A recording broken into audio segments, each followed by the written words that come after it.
I'm going back to where the whole Everything Wrong with series started, by trying to redesign some of Halo's combat vehicles. In the last redesign video, some people were sad that I didn't draw my own designs for the fixed tanks, so I'll try to do that this time around. But be warned that I really suck at drawing. When you see an incomprehensible mess pop up on screen, just remember that you guys asked for this. This is your fault. Also, while I was drawing all of the redesigns, my computer automatically updated, erasing all progress. No, it's fine, Windows, it's no big deal or anything, I'm not mad. In order to start designing a vehicle, you first have to lay out a set of requirements. For us, these requirements are the following. First, the redesigned vehicle must adhere to the original vehicle's intended role. Second, the redesigned vehicle must adhere to the general aesthetic of the faction it belongs to. For example, UNSC designs are typically very angular and utilitarian, while Covenant designs are typically rounded and ornate. I'll be redesigning the UNSC's Grizzly tank and the Covenant's Wraith self-propelled gun. I'll mainly be focusing on the Grizzly, with a little blurb being given to the Wraith afterward. First up is the Grizzly. Before we dive in, let's get a good idea of its role within the universe. Officially called the M850 main battle tank, the Grizzly's description is as follows. The Grizzly is the heaviest armored vehicle in the UNSC inventory, employed most often in engagements that demand devastating firepower, and near impervious design in a single mobile package.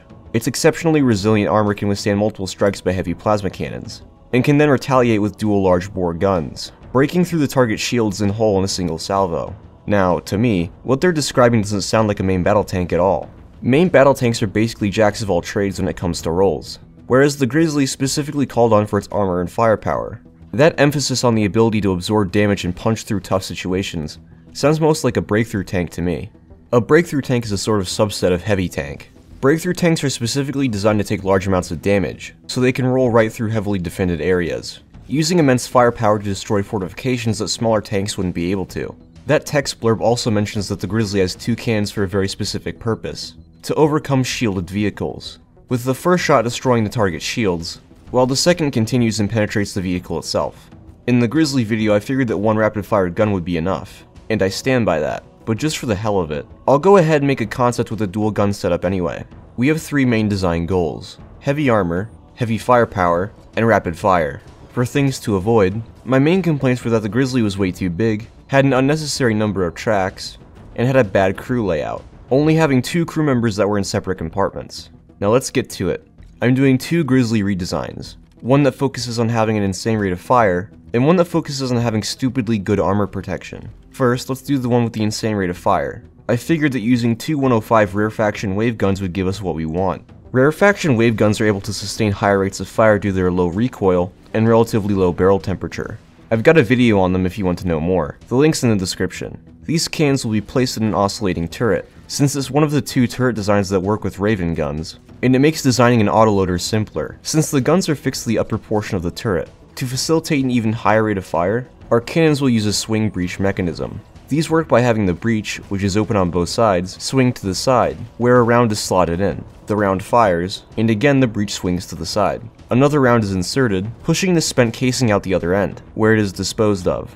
Swing breeches are simple and quick, making them ideal for our tank. Our breeches will swing vertically, so that there are no issues with having two guns, and so that the spent casings are ejected upwards. For auxiliary weapons, our new Grizzly will use a coaxial autocannon for dealing with shielded infantry, as well as having a remote-controlled machine gun on top for the commander. The tank will have a fairly conventional layout, with the engine in the back, turret and crew in the middle, and heavy armor up front. However, with the way our turret is designed, it takes up practically no space in the hull, giving us a lot more room. The crew members are located in a capsule right in front of the turret, with the three crew members being seated right next to each other. The space where the turret normally would be will now be occupied by fuel tanks filled with hydrogen. It's what the Warthog runs off of, so why not stay consistent? Instead of the pentatrack design on the original Grizzly, we'll just be sticking with two. To increase protection against plasma weaponry, I came up with an idea. The Covenant uses magnetic bubbles to contain and guide plasma onto a target. What if the UNSC made a sort of active protection system that bombarded incoming plasma with their own magnetic forces, disrupting the bubble and dispersing the plasma? This protection system will be placed on a fully rotating mount on top of the turret. So this is how our first redesign looks visualized. Thanks to the space-saving measures, the whole front has a line of sight thickness of around 2.3 meters, which is pretty insane. Needless to say, the crew will be well protected. It's significantly smaller than the Grizzly, or even modern MBTs, being around 27 feet or 8.2 meters long. The smaller profile increases the new Grizzly's survivability, and helps save on weight. The design isn't without its drawbacks, however. The turret would have to be relatively weakly armored for a few reasons. For one, there's not a whole lot of space left after all the stuff we crammed in there, which doesn't leave much room for armor.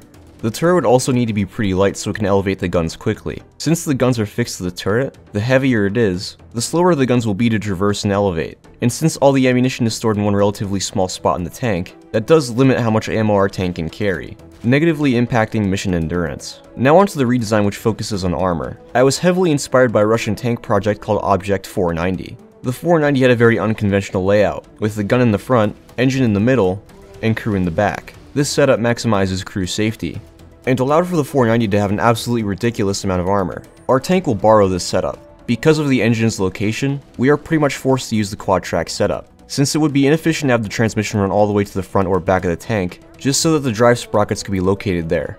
By using quad tracks, we can put the drive sprockets in the middle. Instead of the dual guns found in the earlier redesign, this design will use a single large caliber cannon, fed by a bustle autoloader. This setup allows for the ammunition to be protected by blowout panels. For auxiliary weapons, we'll put a turret with an autocannon and missiles on the roof, as well as have a coaxial autocannon located right next to the main gun. This is what the design would look like. It certainly does look a bit odd. The things on the side are stowage racks for the crew. You can see there's practically no way that something could travel through the entire tank and take out the crew. Not only is the front well sloped, and possessing a large amount of line of sight thickness, but there's simply so much stuff that the plasma would have to travel through. Finally, there's the Wraith. My main issues were that it was a hover tank, and that the mortar seemed to have wasted potential. I wanted to go with a track design for the Wraith, but how do you make a track tank look alien? It wasn't very hard to figure out. I was looking at the Soviet Object 279, which has 4 tracks located side by side underneath the hull. It looks particularly odd, so I thought it would be perfect for our redesign. The 279's hull shape also reminds me of the Covenant Seraph, so that's even better. Since the Wraith is no longer hovering, it can't easily yaw or strafe, meaning that our mortar now has to be in a fully rotating turret. In the original Wraith design, the plasma round cannot deviate from its ballistic arc, despite the Covenant being able to fully control where the plasma rounds go. Our cannon will not be limited to using ballistic arcs, making it a sort of plasma missile launcher. The redesign will follow the conventional layout: engine in back, turret and crew in middle, armor in front. This is a very rough representation of the redesigned Wraith. This doesn't look nearly as good to me, since I'm not very good at drawing curves. The shape of the new plasma mortar was heavily inspired by the Wraith's Halo 1 concept art. I added a few symbols and decorations here and there to make it look more ornate. That pretty much wraps everything up. Some people expressed doubts about being able to make a sci-fi tank that was both practical and unique looking, so I hope this shows that it's possible, or it didn't and I look pretty dumb, but regardless, it was a fun exercise. As always, I hope you guys enjoyed the video, and I'll see you on the next one.